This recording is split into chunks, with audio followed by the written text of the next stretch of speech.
இன்னைக்கு நம்ம என்ன பார்க்க போறோம் சொல்லி பார்த்தோம்னா, அக்னிஹோத்திரம் செய்வதால் என்ன நன்மைகள் உண்டாகும் அப்படிங்கிறத தான் பார்க்க போறோம். நேரடியாக பதிலளிக்க வேண்டும் என்று சொன்னால், அக்னிஹோத்திரம் என்பது இயற்கையை பாதுகாப்பதற்காக என்று புரிந்து கொள்ளலாம். அக்னி இல்லையேல் இந்த உலகமே இல்லை என்று நம்முடைய வேதமானது உபனிஷத்துக்களின் வாயிலாக தெளிவாகவே உணர்த்துகிறது.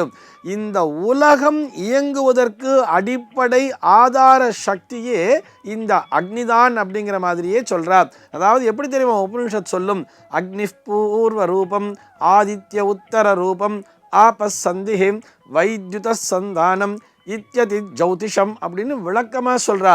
இது ஒளி அறிவியல்லே சொல்றா. இத்யதி ஜௌதிஷம் அப்படின்னு சொன்னா ஜோதி இசம், அதாவது ஜோதின்னா நமக்கு ஒளி ஒரு நெருப்புன்னு தெரியும். இந்த ஒளி அறிவியலே இதுதான் அப்படின்னு சொல்றா. அக்னி பூர்வ ரூபமாம். அக்னி என்பது இங்கே இருக்கிறது ஆதித்ய உத்தர ரூபம்ங்கிறா. ஆதித்யன் மேலே இருக்கிறான். ஆதித்யன் சொன்னா சூரியன் நமக்கு தெரியும். அதுவும் அக்னியினுடைய ஒரு குழம்பு தானே. அக்னி குழம்புகள் சூழ்ந்த ஒரு மாபெரும் பந்து தானே, நெருப்பு பந்து தானே, நெருப்பு கோலம் தானே சூரியன் அப்படின்னு சொல்றோம். சரி சார், மேல ஒரு நெருப்பு பந்துங்கிறது இருக்கு, ஆனா இங்க எங்க சார் அக்னி இருக்குன்னு சொன்னா, பூமிக்கு கீழேயே ஒரு அக்னி குழம்பு என்பது ஓடிக்கொண்டே இருக்கும் அப்படின்னு சொல்றா. அதுதானே ஆங்காங்கே எரிமலைகளாக வெடிக்கிறது அப்படிங்கலாம் பார்க்கிறோம். ஆக அக்னி என்பதுதான் ஆதார சக்தி அப்படின்னு சொல்றார். இந்த பூ உலகத்திலே எல்லா இடங்களிலுமே அக்னி என்பது உண்டு. ஏன் மனிதனினுடைய உடம்பிற்குள்ளேயே அக்னி என்பது உண்டு அப்படின்னு சொல்லி அடித்து சொல்கிறது நம்முடைய வேதம். நம்ம சாப்பிடும் பொழுது அந்த உணவு ஜீரணமாகணும்னு சொன்னால் அதற்கு வயிற்றிலே ஜடராக்னி என்பது உண்டு அப்படிங்கிற மாதிரி சொல்லியிருப்பா தெரியுமா. அதனை நாம் கேள்விப்பட்டிருப்போம். இப்படி கூட புரிஞ்சுக்குங்களேன், உடம்புல ஒரு விதமான உஷ்ணம் என்பது இருந்து கொண்டே இருக்கிறது அல்லவா.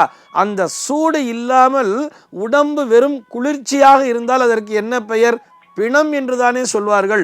அவன் உயிரிழந்து விட்டான், அந்த உடம்பு ரொம்ப சில்லுன்னு மரக்கட்ட மாதிரி கடந்ததுன்னா அதற்கு பிணம் என்று தானே பெயர். ஆக எவனுடைய உடம்பிலே அந்த அக்னி என்கின்ற அந்த உஷ்ணமானது, அந்த சூடானது இருக்கிறதோ அவன்தானே மனிதனாகவே நடமாடுகிறான்.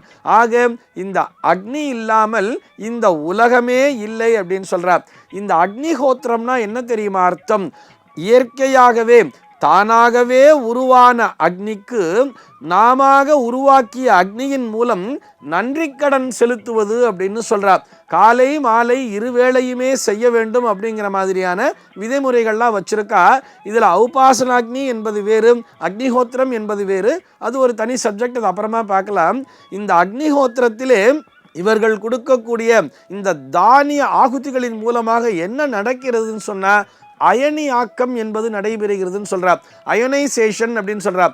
அயனி ஆக்கம் அப்படின்னு சொன்னா இந்த அயனி ஆக்கத்தின் மூலமாக இந்த ஓசோன் படலமே காப்பாற்றப்பட்டு கொண்டிருக்கிறது அப்படிங்கிற ஒரு அறிவியல் உண்மையும் இதற்கு பின்னால் இருக்கிறது. ஒரு அக்னிஹோத்திரம் நடக்கின்ற இடத்திலே அவர்களை சுற்றி எந்த விதமான அந்த நெகட்டிவ் எனர்ஜி அப்படிங்கிறதே இருக்காது.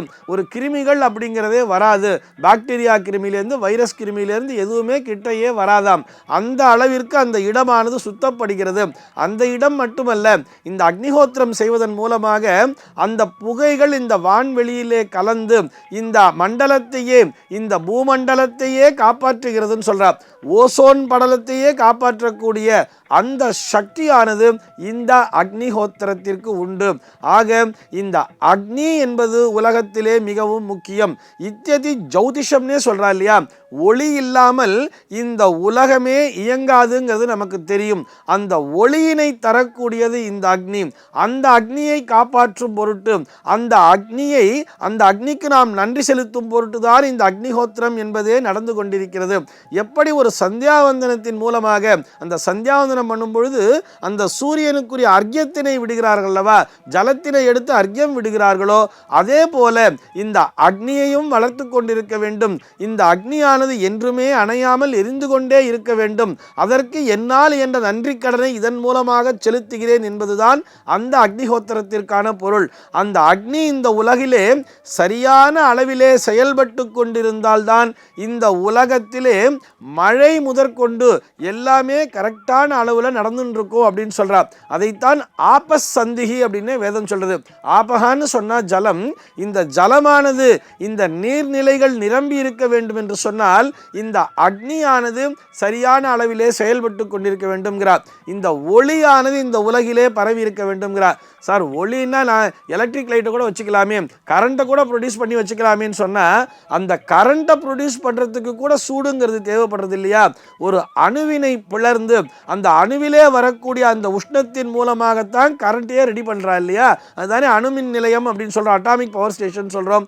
அதே மாதிரி அனல் மின் நிலையம்னு சொல்கிறார். இந்த நிலக்கரிகளை எரித்து அதன் மூலமாக கிடைக்கக்கூடிய வெப்பத்தின் மூலமாக அந்த அனல் மின் நிலையத்தின் மூலமாகவும் கரண்ட்டுங்கிறத உற்பத்தி பண்ணுறா. ஏன் நீர்மின் நிலையம் இருக்கே சார், அங்கே நெருப்பு இல்லையே, வேகமான அந்த ஜலத்தை உள்ள பாய்ச்சு அதில் டைனமோ சுற்றி அதுலேருந்து கரண்ட் வருதுன்னு சொன்னால் அந்த நீரையே உருவாக்கக்கூடியதே இந்த அக்னி தான் அப்படிங்கிறத தான் இந்த உபனிஷத்திலே வரக்கூடிய இந்த அக்னி பூர்வ ரூபம் ஆதித்ய உத்தர ரூபம் ஆபசந்திகி, அதிலிருந்து தான் என்ன கிடைக்குது? ஆபசந்திகின்னா அதிலிருந்து தான் ஜலம், இது ரெண்டுத்துக்கும் நடுவில் இருக்கு. இதிலிருந்து கிடைக்கக்கூடிய பிள்ளை எதுன்னு சொல்லி பார்த்தோம்னா வைத்யுத சந்தானம்ங்கிறா. வித்யுத் அப்படின்னு சொன்னா வைத்யுத்தம்னு சொன்னா அதுதான் மின்னல் அப்படின்னு சொல்றா. அந்த மின்னல்ங்கிறது தானே கரண்ட், அதுதானே electricity, the flow of electrons சொல்றமே. அந்த எலக்ட்ரான்ஸை ப்ரொடியூஸ் பண்ணக்கூடிய திறன் என்பது, அதைத்தான் நான் அயனியாக்கம் அப்படிங்கிற வேர்ட்ல சொன்னேன். இந்த அயனியாக்கத்தை செய்யக்கூடியது தான் இந்த அக்னிஹோத்திரம். அறிவியல் ரீதியாக சொல்ல வேண்டும் என்று சொன்னால் அக்னிஹோத்திரத்தினால் கிடைக்கக்கூடிய நன்மை என்னவென்று சொன்னால் இந்த இயற்கையானது பாதுகாக்கப்படுகிறது. இயற்கை தன்னுடைய பணிகளை சரியான நேரத்திலே சரியான அளவிலே செய்வதற்கு இந்த அக்னிஹோத்திரம் என்பது பெரிதும் துணை புரிகிறது என்பதுதான் அதற்கான நேரடியான பதில். சர்வே ஜனாஹ சுகினோ பவந்து.